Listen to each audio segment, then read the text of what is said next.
모든 땅을 너와 내 자손에게 주리라. 내가 내 아버지 아브라함에게 맹세한 것을 이루어 내 자손을 하루의 별과 같이 번성하게 하며 이 모든 땅을 내 자손에게 주리니 내 자손으로 말미암아 천하 만민이 복을 받으리라. 창세기 26장 처음 앞을 보면은요. 1절, 2절, 3절에 아브라함 때에 첫 흉년이 들었더니 그 땅에 또 흉년이 들었다. 이삭이 살고 있는 그 가나안 땅에 또 흉년이 든 것입니다. 2절에 보니까 여호와께서 이삭에게 나타나 이르시되 애굽으로 내려가지 말고 내가 내게 지시하는 땅에 거주하라. 애굽으로 내려가지 마라. 하나님께서 이삭에게 직접 나타나셔서 하신 말씀이에요.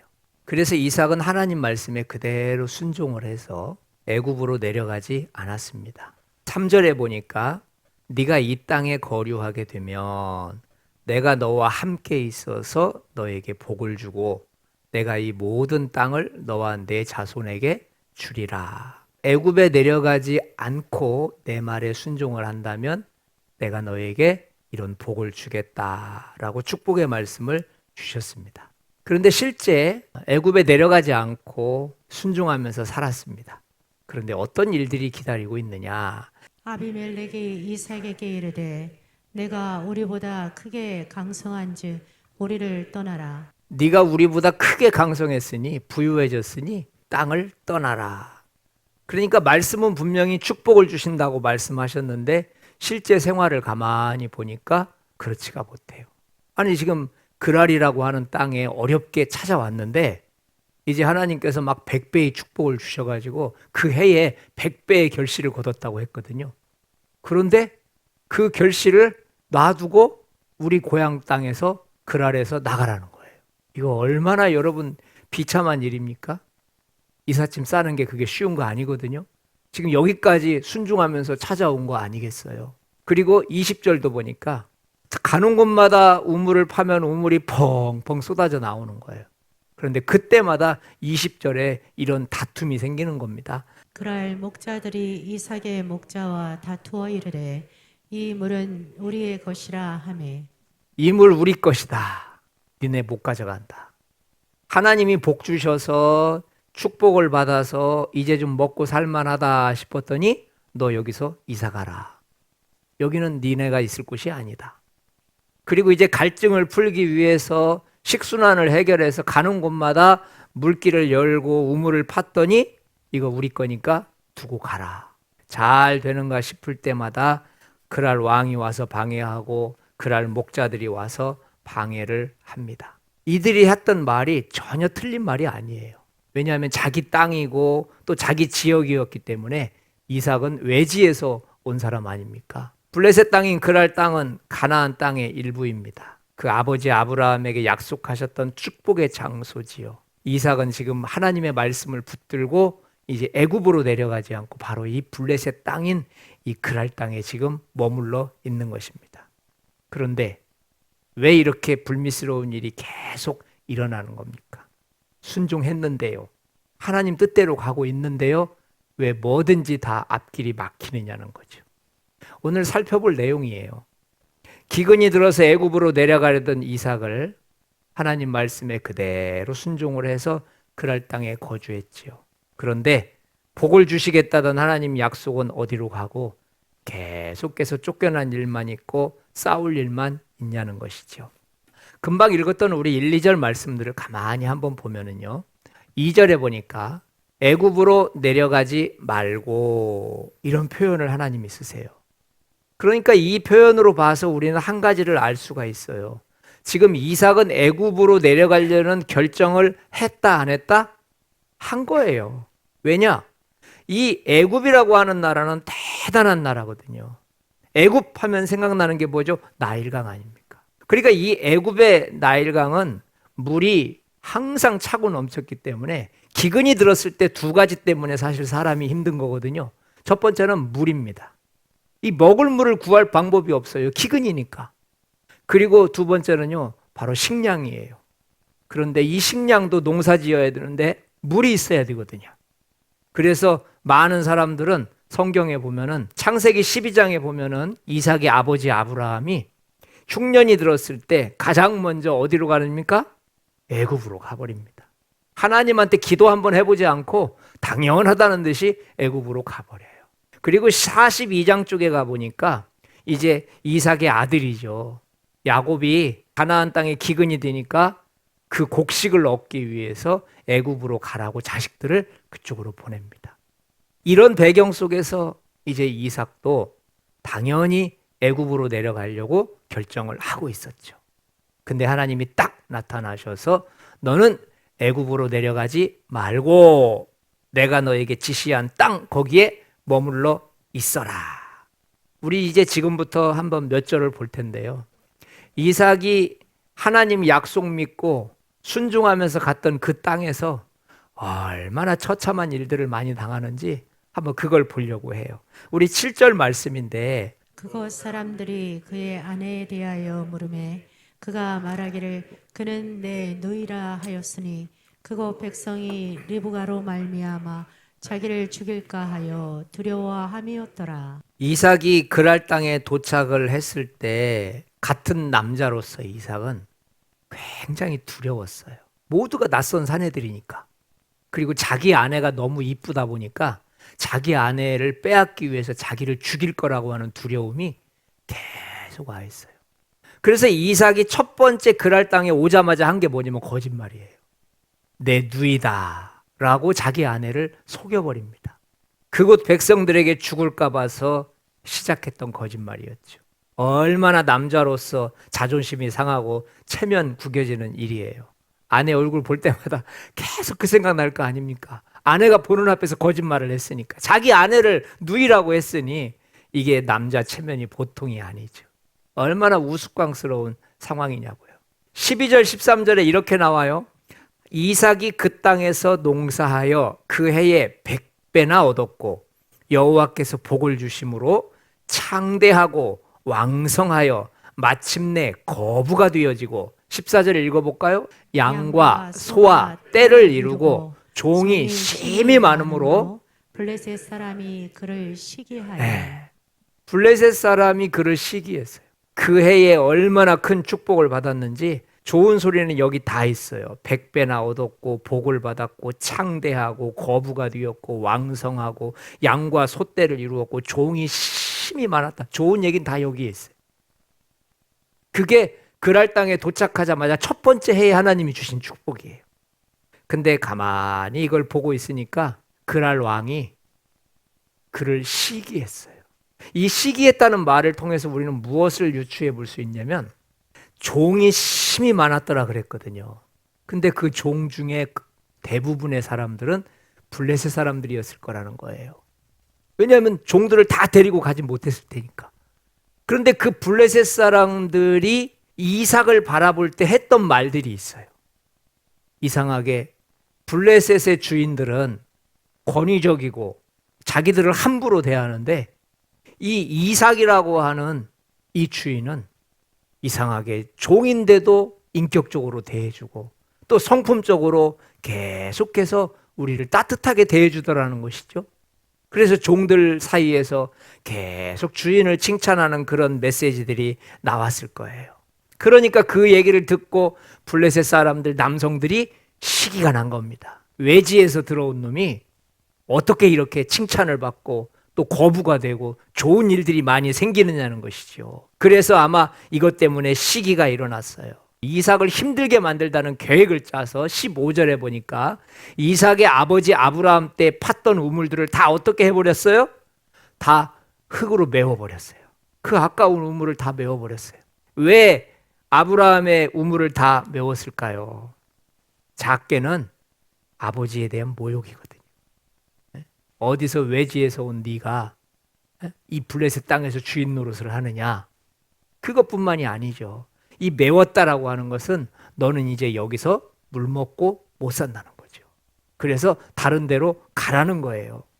여러분 14절 15절에 나타난 이 내용들을 봤을 때 완전히 이삭을 한쪽으로 왕따시키고 그 지역 주민들과 어울리지 못하게 만드는 그 모습들이 보이는 거예요.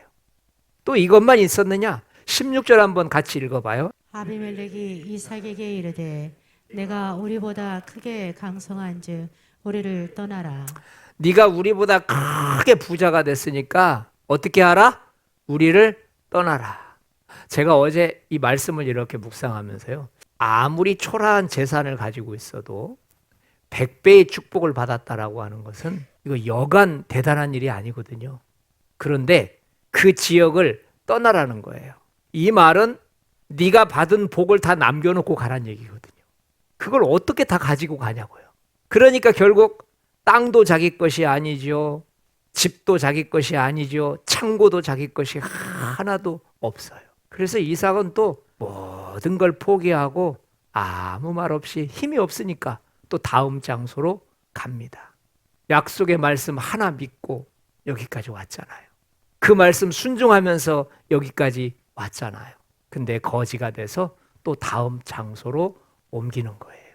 우리 한번 20절, 21절에 이제 새로운 장소에서 또 우물을 파기 시작해요. 20절 제가 읽어볼게요. 그랄 목자들이 이삭의 목자와 다투어 이르되 이 물은 우리의 것이라. 실컷 물이 나오니까 또 가라는 거예요. 또 다른 장소에 가서 또 우물을 팠습니다. 21절 한번 읽어볼까요? 또 다른 우물을 팠더니 그들이 또 다툼으로. 이삭의 입장에서 한번 우리가 생각을 해보자고요. 그 좋은 애굽 땅을 포기하고 그랄에 왔습니다. 그리고 하나님 말씀에 순종하면서 지금 생활하고 있어요. 근데 단 한 가지도 순탄한 게 없어요. 축복은커녕 매일매일 마음고생만 하고 있습니다. 이삭의 감정 속으로 한번 우리가 들어가 봤으면 해요. 낯선 땅에 처음 딱 발을 디뎠을 때 자기 아내를 누이라고 말할 정도의 불안감, 이 정도 불안감이면은 얼마나 두려움이 앞섰겠느냐고요. 아마 잠을 못 잤을 거예요. 잠을 자다가 갑자기 아내를 누가 뺏어가면 어떡해요? 그 당시에 집이라고 하는 게 텐트 아닙니까? 텐트. 텐트 그냥 칼로 자르고 쑥 외간 남자들이 데려가면 끝이거든요. 이 낯선 땅에서 힘없는 이삭이 받았을 엄청난 두려움과 불안감이 충분히 느껴집니다. 그리고 100배의 축복을 받았는데 이제 그것을 다 놔두고 떠나라고 해요. 성공한 후에 억울한 감정이 없었을까요? 그렇게 주의 말씀 하나 믿고 순종해서 왔거든요. 내가 이 땅을 지켜야 한다. 우리 아버지 아브라함을 통해서 이 가나안 땅을 주시겠다고 하는 그 말씀을 지켜야 한다. 그거 붙들고 아브라함과 또 그 아들 이삭이 지금 대를 이어서 충성하고 있는 거거든요. 새로 가는 곳마다 우물을 팠어요. 그런데 계속해서 우물을 빼앗겨요. 우물 한번 파는데 여러분 얼마나 힘든지 아세요? 우물 파는 거는요, 동네 어른들이 몇 명이 달라붙어 가지고 그걸 파거든요. 그런데 이 우물에서 물이 나왔다는 것은 최고의 행복입니다.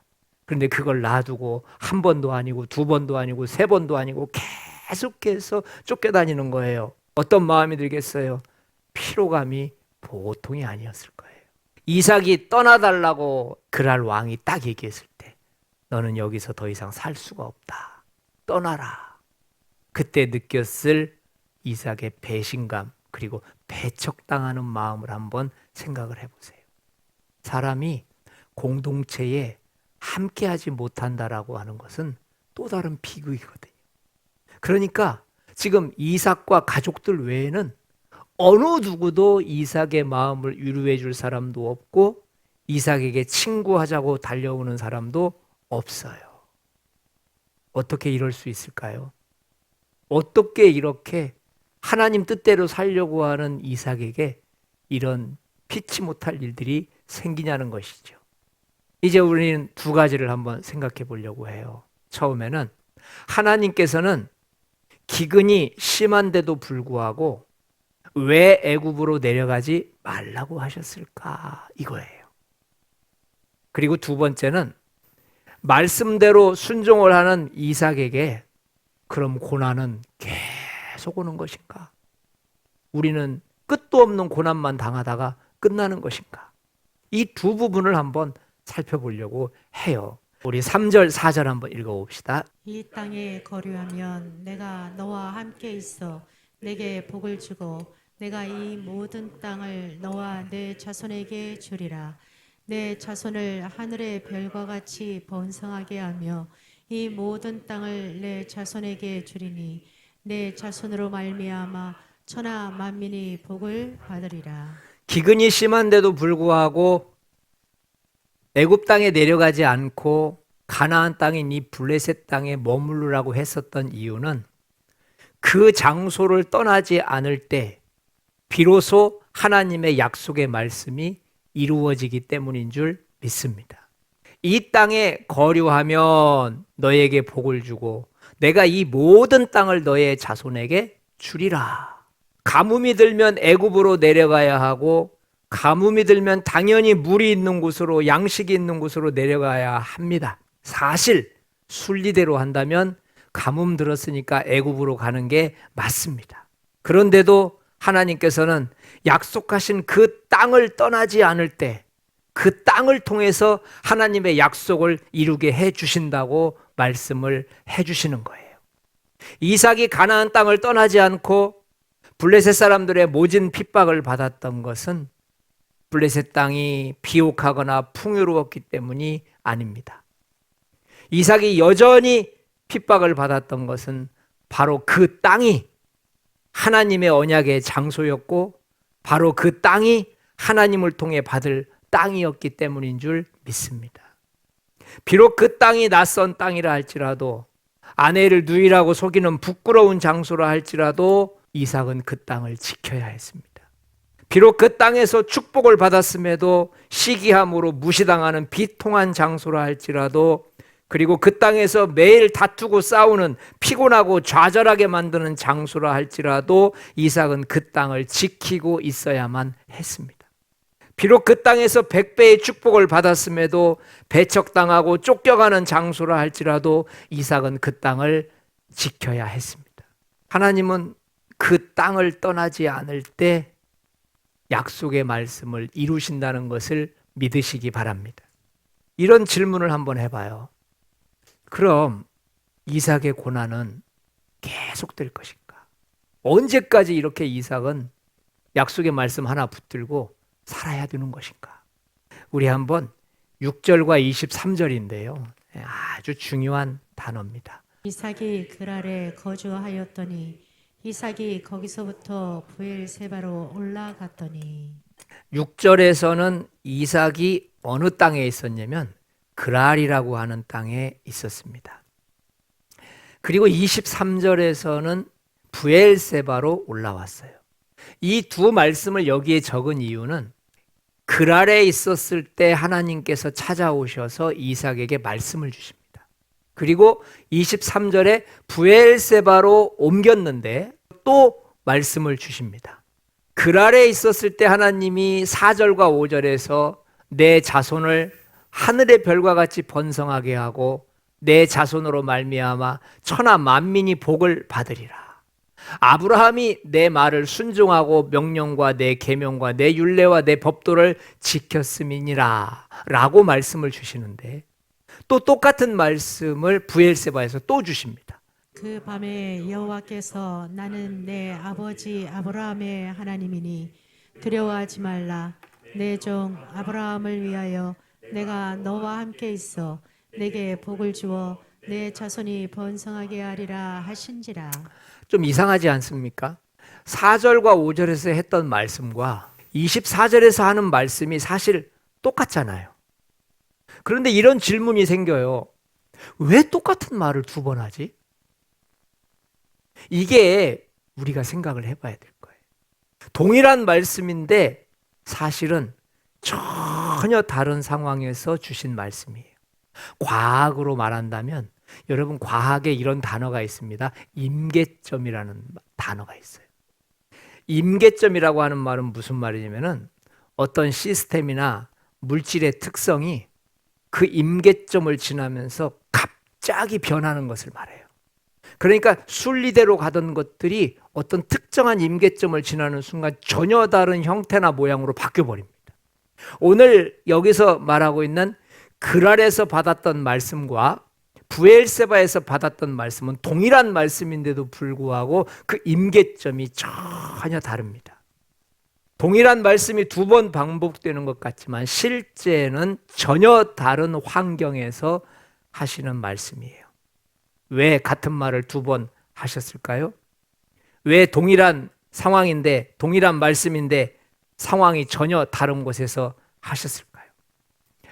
오늘 이 두 가지가 여러분과 저에게 이래서 말씀을 붙들고 살아야 되는 거구나. 자, 저쪽이 그랄에 있었을 때 있었던 이삭의 행동입니다. 그리고 환경입니다. 그리고 이쪽은 브엘세바에 왔을 때 이삭이 했던 행동과 환경입니다. 한번 보십시오. 그랄에 있었을 때는 어떻게 됩니까? 7절에 두려움밖에 없었습니다. 그리고 14절에 시기하고 질투하는 것밖에 없었어요. 우물을 다 메꿔버립니다. 어느 것 하나도 내 뜻대로 되는 게 없어요. 16절 한번 보세요. 우리를 떠나라. 그리고 20절 보세요. 다투어. 21절 보세요. 또 다투어. 어떻습니까? 이런 삶 살기 싫죠? 어느 것 하나 긍정적인 단어, 힘을 주는 단어, 뭔가 이렇게 막 불끈불끈 앞을 향해 달려갈 수 있는 단어가 하나도 없어요. 그럼 이 상황이 마지막까지 계속될까요? 전혀 그렇지 않습니다. 우리가 오늘 놓쳐서는 안 되는 것이 무엇이냐면 바로 브엘세바로 올라옵니다. 그 고통을 다 당하고 브엘세바로 올라왔는데 브엘세바에서의 이삭은 전혀 다른 삶을 구현합니다. 이삭이 그곳에 제단을 쌓고 여호와의 이름을 부르며 거기 장막을 쳤더니 이삭의 종들이 거기서도 우물을 받더라. 이제는 제단을 쌓는 장소가 됐어요. 그리고 여호와의 이름을 부르고 또 거기서도 우물을 팠는데 우물이 또 펑펑 나오기 시작해요. 아주 긍정적인 하나님의 새로운 시작입니다. 자, 이것뿐일까요? 26절 보세요. 아비멜렉이 우리를 떠나라 라고 말했는데 이삭이 하도 복을 많이 받으니까 다시 찾아와 버렸어요. 이삭에게로 온지라. 이런 기적이 나타나요. 그리고 28절 보십시오. 그들이 이르되 여호와께서 너와 함께 계심을 우리가 분명히 보았으므로 너와 계약을 맺으리라. 떠났던 그들이 이제 계약을 맺자고 반대로 돌아옵니다. 29절 보세요. 이제 너는 여호와께 복을 받은 자니라. 말은 아비멜렉이 하고 있지만 하나님의 음성이 되어서 이삭에게 들리는 것입니다. 하나님께서 아비멜렉이 봐도 내가 복을 받은 사람처럼 내가 복을 받았구나. 여러분, 우리는 하나님의 말씀을 받고 하나님의 일들을 감당하는 사람들이에요. 그런데 이렇게 힘들고 어려운 과정들, 순종해서 왔고 말씀대로 살려고 하고 하나님의 뜻대로 하려고 하는데도 불구하고 계속해서 두렵고 막히고 시기하고 싸우고 다툽니다. 도대체 내 삶이 전혀 하나님 안에 있다고 하는 생각을 가질 수 없을 만큼 힘듭니다. 그 상황이 영원히 갈까요? 이 세상에 존재하는 모든 것은 다 영원하지 않습니다. 반드시 하나님의 시간이 되면은 브엘세바의 시간이 찾아올 것을 믿으시기 바랍니다.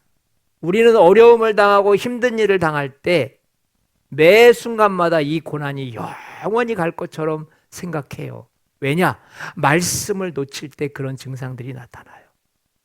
하나님의 말씀을 붙들고 가게 되면 여러분, 이 그랄에서의 힘들고 어려운 시간들은요, 순종의 시간이고 하나님 앞에 나를 드리는 시간이라는 것을 믿으시기 바랍니다. 지금 그걸 받고 계시는 거예요. 두려워함에도 불구하고 말씀을 놓치지 않고 달려가고 있는 이삭을 지금 받고 계신 거예요. 시기하고 질투해서 이삿짐을 싸고 쫓겨가는 상황에서도 그럼에도 불구하고 용기를 잃지 않고 주님의 말씀을 붙들고 있는 이삭의 그 헌신을 하나님은 받고 계신 거예요.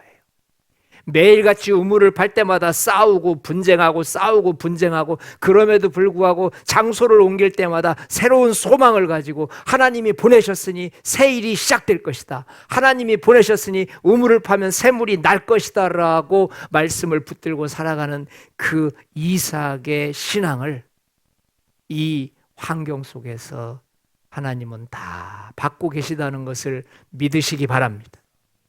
이제 브엘세바의 시간이 다가올 것입니다. 그러면 어떻게 될까요? 30절, 31절, 32절 이삭이 잔치를 베풀매 먹고 마시고 그들이 평안히 갔더라. 그리고 우리가 우물을 얻었나이다. 여러분, 가뭄이라고 하는 말과 우물이라고 하는 말은 상징적 표현입니다. 이 우물은 결국 하나님의 말씀을 붙들고 사는 생수이신 하나님이요 생수이신 예수님이신 것을 믿으시기 바랍니다. 우물을 가는 곳마다 팠다는 말은 무슨 말일까요? 그는 가는 곳마다 하나님의 말씀을 생명처럼 붙들고 생수를 먹었다는 뜻입니다. 어떻게 알 수 있죠? 물이 나왔잖아요. 믿음으로 그 땅을 파지 않았다면 기도하면서 하나님 여기를 팔까요? 여기를 팔까요? 응답받고 판 것이 아니라면 어떻게 다른 사람은 100군데를 파도 나올까 말까 한 것이 이삭은 팔 때마다 우물이 나올까요? 우물 자체가 신앙 고백인 것입니다. 여러분과 저에게 이런 힘든 과정들이 실제로 존재합니다. 하나님의 뜻대로 가고 있는데 뭐가 이렇게 안 됩니까? 왜 이렇게 막힙니까? 왜 이렇게 모든 것들이 다 뒤엉킨 것처럼 마치 어찌 보면 저주받은 것 같은 생각이 들 정도로 왜 이렇게 빌빌 꼬여 있느냐는 거예요. 그런데 여러분, 하나님은 그 어려운 과정 중에서 우리에게 한 가지를 보십니다. 여러분과 저의 움직임이, 여러분과 저의 행동 반경이 주신 말씀이 되시기를 축원드립니다. 그 하나님의 말씀을 붙들고 그 하나님의 말씀을 생명처럼 가지고 갔을 때 나오지 않는 생수가 땅을 팔 때마다 나옵니다. 이렇게 힘든데도 어떻게 우물이 팔 때마다 나옵니까? 이렇게 세상이 힘든데도 어떻게 우물이 살아있습니까? 우물이 열렸다는 것은, 물이 콸콸 흐른다는 것은 내가 지금 하나님의 현장에 와 있는 것이고 하나님이 지금 나를 붙들고 계시다는 것을 믿으시기 바랍니다. 하나님은 우리에게 바로 그것을 원하십니다. 여러분, 그 장소를 지켜야 합니다. 하나님이 주셨던 그 장소를 받아내야 합니다. 그곳에서 그날처럼 무수히 많은 혼란과 아픔이 온다 할지라도 여러분과 제가 해야 될 일은 그 장소를 지켜내는 것입니다. 그 장소가 하나님의 약속의 장소고 그 장소에서 샘물이 나올 것이고 그 장소에서 하나님의 응답이 떨어질 것을 믿으시기 바랍니다. 하나님께서 약속해 주신 그 장소에 머물러 있을 때 하나님의 말씀은 축복이 되어서 나에게 찾아오는 것입니다. 기근이 아무리 심해져도 하나님의 지시하시는 땅에 있어야 합니다. 왜냐하면 그 기근은 나를 달아보시는 기근이지 나를 목마르게 하기 위한 기근이 아니라는 거예요. 하나님의 약속의 장소 안에 들어가 있는 저와 여러분들이 되시기를 축원드립니다. 여러분, 우리는 그 장소에 머물러 있어야 돼요. 왜냐? 그 장소는 하나님이 함께 하시는 장소이기 때문인 줄 믿습니다. 진짜 큰 기근은 그 장소를 떠나서 새 물을 먹을 때 생기는 거예요. 진짜 큰 문제는 하나님이 지정해 주신 장소가 아닌 곳에서 새로운 물을 먹기 시작할 때 그것이 문제가 되는 거예요. 이 시간 5분 정도 함께 기도하면서 하나님, 비록 가뭄일지라도 약속하신 그곳에 내가 서 있기를 원합니다. 우리 함께 기도하는 시간을 갖겠습니다. 기도하십니다.